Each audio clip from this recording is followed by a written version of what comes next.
Greetings, everybody. It's Jim. You know, over the thousands of views that I've had talking about role-playing games, I'm pretty sure everybody's familiar with my preferences. I mean, I love the tactical advantages of using the fantasy trip from Steve Jackson games. I love the immersive and cooperative storytelling that takes place in the Fate system from Evil Hat Productions, right? But at the same time, sometimes some groups are just going to want to play Dungeons and Dragons, good old D&D, and there's nothing wrong with that, right? Because there is a familiarity factor. They can just kind of jump right in and pretty much get rolling. And of course, it's nostalgia. It's really hard to replace something like that, and you're not going to be able to actually. And every game master, which is pretty much an entertainer, knows you got to give the audience what they want. However, at the same time, I don't want to get into the big money pit that is Dungeons and Dragons and get into all these other books and everything like that, because any game master knows that's been playing for any length of time is that you really only need the basics. The problem is, as much as I love the basics and I would love use this book, it still doesn't have some of the newer mechanics that after decades of play, there are some things that really did get improved. It got overdone, but there are some cool additions that I would like there. But how do I find the balance? What do you do? Well, what you do is you find a game master that's been playing for 35 years that has made a tome and that has everything you would need and got rid of the things you don't. And he's done all the work for you. So today, I'm going to be talking to you about why you should be playing the Majestic Fantasy RPG from Bat in the Attic.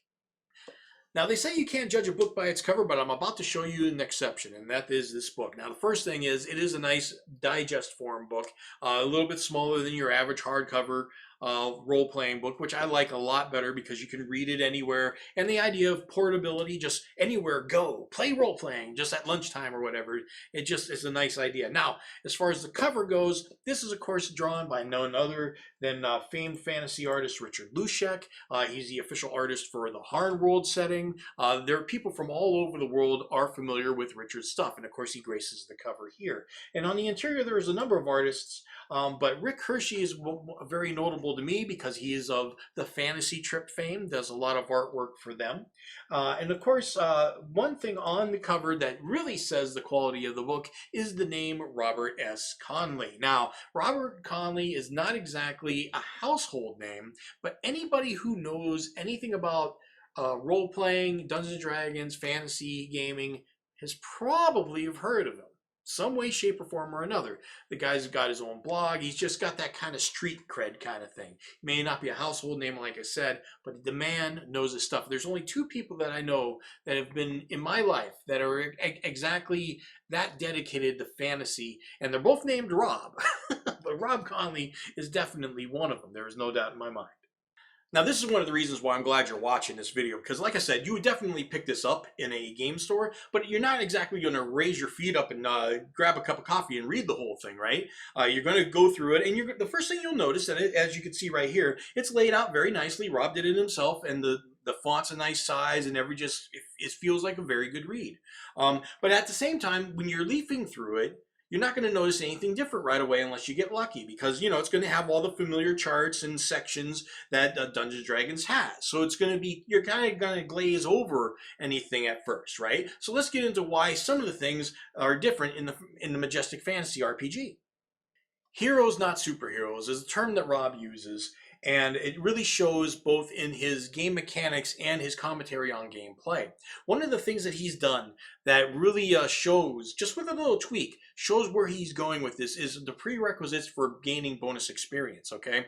We're all familiar with the attribute that has to be 16 or higher for a class that gets a 10% bonus in experience.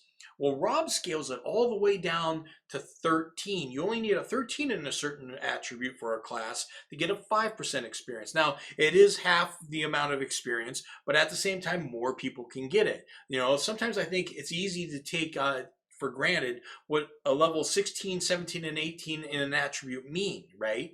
I mean, those are the creme de la creme. But yet, at the same time, 13 is very competent. It's way above average, right? So they should have some kind of experience bonus themselves, and that's what Rob does here. Now, to go even further with competence levels, for the common man. Basically, he also says that the same thing about skills. All right. So basically, you've heard the term, if it's an easy task, you don't even have to roll for it. Well, Rob goes one further and says, even if it's a medium-sized task, just assume that anybody with the skill can do the action, unless there's some kind of consequence involved. If there's some kind of tension, something at stake, then don't worry about it. Assume that they can do it. That is, after all, their profession. Now, like anybody who respects the classic Dungeons and Dragons model, it doesn't mean that we don't want new ideas in there. We just don't want something to overload and tax the system, right? Now, Rob, with 35 years of experience, did a great job of separating the chaff from the wheat. All right.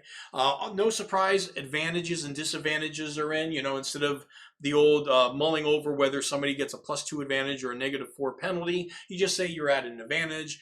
They roll 2 dice and they take the best result. If they're at a disadvantage, they roll 2 dice and take the worst result, right? Simple enough. I remember playtesting that in 5th edition, and I'm like, why didn't they think of this earlier? I'm like, wow. And then margins of success is another one that's in there. Basically, some skills allow you to roll more than 1 die. The more successes you get, the better you do. Simple enough. One of the things that I like the most, and I didn't see this in Dungeons and Dragons. I did this double take. I read a 5th edition. I looked for it, and I could not find it. So I don't know if it's a Swords of Wizardry thing. I don't know if it's a Rob Conley thing. I don't know what it is. But they call it multiple melee attacks for fighters. I call it minion dancing. Rob, you can feel free to coin that phrase for yourself if you want. But basically, it's the idea that, if you have a fighter and they can attack as many creatures equal to their level, equal in hit dice, right? So otherwise, if you're an 8th level fighter, you can attack an 8 hit die creature, or you can hit 2 or attack 2 4 hit die creatures, or 8 1-die creatures. You can just go right crazy, And I think that's fun because it reminds me of something they did in 4th edition was with the implementation of minions. They were there. They could hit you, but basically you just hit them with 1 hit point. They were gone. The whole point, that was it. They weren't there to stick around, okay? And I like this idea, mainly because just it's something else for fighters to do, something for them to think about instead of just going up to one character and attacking it. Basically, even as low as level 3, they can separate their attacks. I did like the idea of that highly. One thing I can really appreciate is Rob's concise and efficient method for teaching the game. Okay, now some people would say it's concise because he's got to write it in a 200-page book, but I say it's because he's an efficient writer. While other people would have to write 5 or 6 paragraphs to describe an idea, Rob can do it in about a paragraph or 2, okay? And that's not just making it an easy read, it's also very important for memory retention. The last thing you want to do as a game master is have to break open the rules and just kind of go over what you've thought you learned earlier, right? So, and this really shines through in Rob's commentary about life outside the adventure and the ideas of what the stats really mean, whether it's describing damage or what armor class stats really mean. It's all things like that that really shows Rob's competence in writing and game mastering. Now, before you go grabbing your $20 bill, and yes, that's all about how much this costs. It's $20 for this hardback at drivethrurpg.com. I should let you know that this is not Rob's first foray into creating material. Far from it. He's also created his own adventure called Scourge of the Demon Wolf, as well as his own setting, Black Marsh. I mean, that screams classic Dungeons and Dragons, does it not? But the thing is, that is for free at drivethrurpg.com, so you should definitely go grab it. Now, one thing I want to leave you with before I go is the idea that this says it is the basic rules for the Majestic Fantasy RPG, which begs the question, is there an expert set in the works?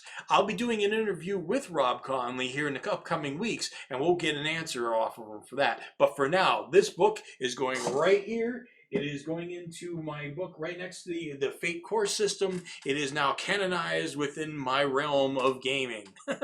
So until next time, we'll see you guys in the next video.